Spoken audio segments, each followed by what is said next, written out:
Hello everyone. If I asked you what you think is Yone's biggest weakness or some part of Yone that you're unsatisfied with, what would it be? For me, it would be Berserker's Greaves. Why? Well, you see, everyone knows that Yone needs attack speed for his ability haste, but the problem is compared to other boots that people can get, the 25% attack speed really isn't all that useful. Defensive boots would probably provide a lot more value, but you have the issue of not hitting 1.33 QCD and item slots being taken up when you don't complete it. If you have been playing for a while, you probably remember when Berserkers gave 35% attack speed, so we didn't need to do the dagger spam shenanigans, and that's when rushing boots was genuinely good. Nowadays though, especially top lane, not rushing Bork while the enemy gets their first item is pretty much a death sentence, and completing Berserkers is just horrid to me.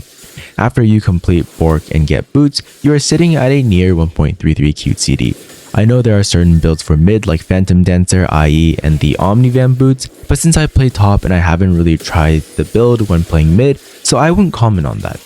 However, I thought to myself, and there are many champs such as Lee Sin that might not finish boots until 3 full items, and although this is usually jungle champions that take magical footwear, it made me wonder why I cannot do the same on Yone. While this isn't possible due to the lack of attack speed, it all changed when Debo was added. In the mid game, you no longer needed the 25% attack speed from boots to hit 1.33 QCD.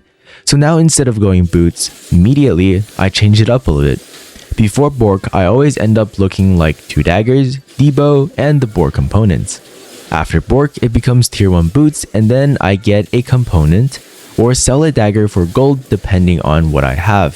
For example, if I had 1200 gold, then I'll sell a dagger for Noon Quiver instead of finishing boots and getting a cloak or longsword. If you are worried about the movement speed, I don't think it's like an insane difference, especially for top with home guard and you are often splitting.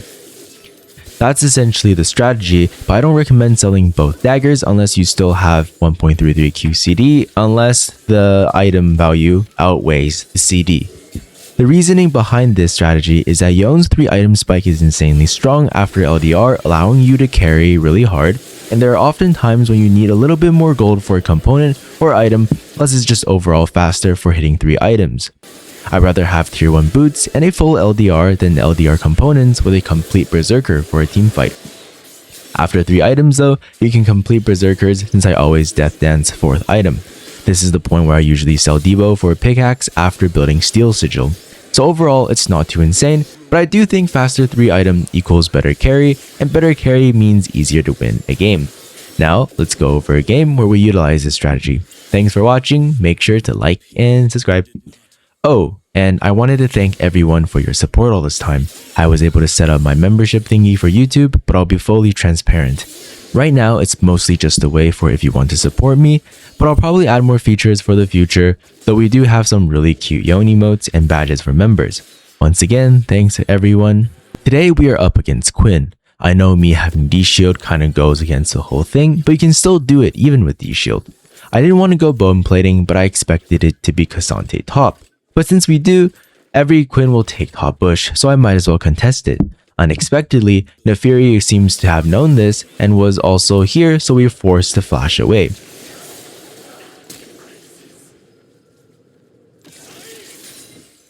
Since we do have TP, we can at least TP back to lane.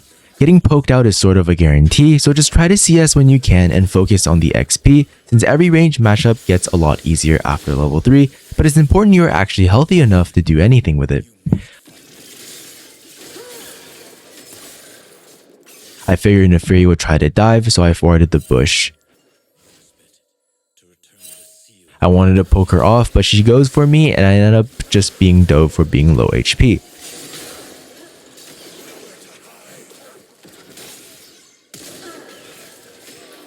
At the very least, we got flash, and it's not the end of the world in a matchup like this. Luckily for us, Ahri wasted some of Quinn's time, so we were able to catch the wave and we rotated into jungle as Nefiri was invading.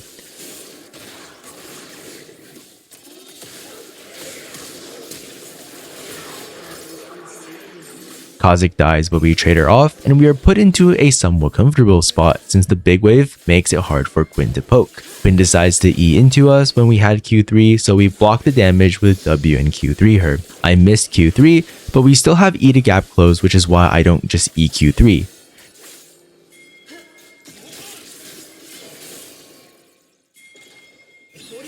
Now that Quinn is low, Kha'Zix comes around to dive and we kill her before she could react. It's important that Yone takes turret damage when diving unless you are low HP because you can E back, but not every champion has a movement ability. We are still similar in gold to Quinn, but we have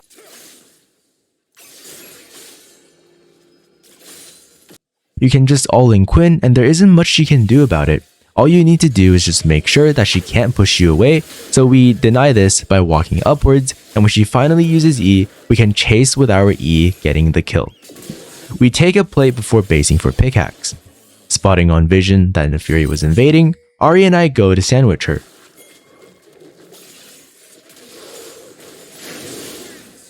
I didn't want to waste time, so I flashed to guarantee the kill. You can also just R her whenever she uses E on you given that the lane is long enough, though that doesn't happen this game in lane. Using E Q3 into Quinn won't give her E range unless you do it close to her, so it's a good strategy to poke her early, though you can try to Q3 as she uses E. However, there are times when you E back, her E will follow you, dragging her along. Here, we drag her and ult when she is brought with us. She flashes away, but it's a simple kill with Blork slow. The dragging only happens when she uses E, but you are already dashing back, so you kinda have to predict, and it doesn't happen very often, so I wouldn't rely on it. Though you should always watch out that she can use it against you, like dragging her along if you were low. I bought a pickaxe here, but tier 1 boots and cloak could also work. I'm not a big fan of just having one cloak, since the crit isn't that prominent and I like the guaranteed AD. Quinn's E can also be intercepted if you are ulting or dashing into her, as she casts like here. Without her E, we just one-shot her.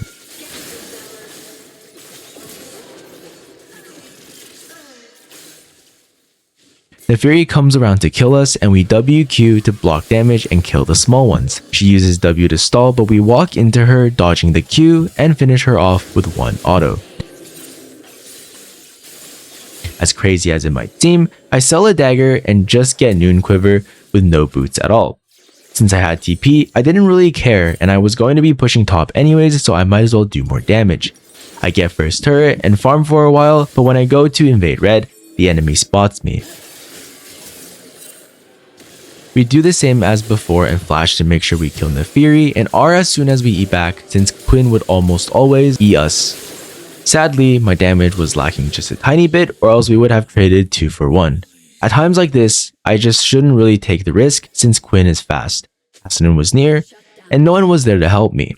If it was a different top or a different mid, a different combination, it might have been doable, so honestly it does come down to experience when you've coin flipped like this. But me staying there was a bad gamble in this scenario since Quinn could rotate easily with R and spot me with W. A fight breaks out top lane and our focus was on Quinn.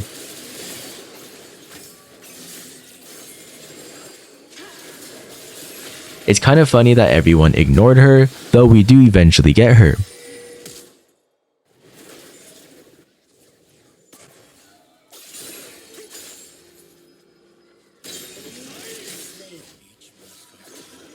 My dumbass greeds and bases at a warded spot.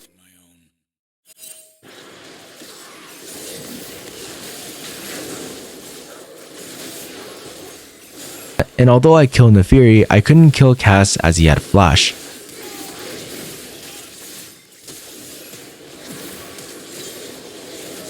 Luckily, team cleaned up.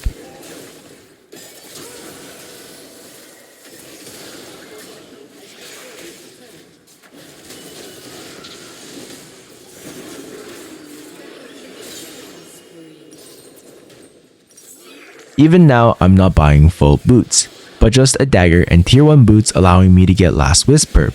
I then pushed mid as I expected them to show bot, but they all pulled up and I had to ult to dodge the Lux Q. Luckily, we dodged her ult in time and I killed Naafiri by Q3ing as her W ends. Cassante uses ult, so we are forced to flash away. The whole enemy collapses when I was splitting top. I probably shouldn't have gone in since my team was too far away, but I knew that the enemy would all be low and it was free kills if we went for it.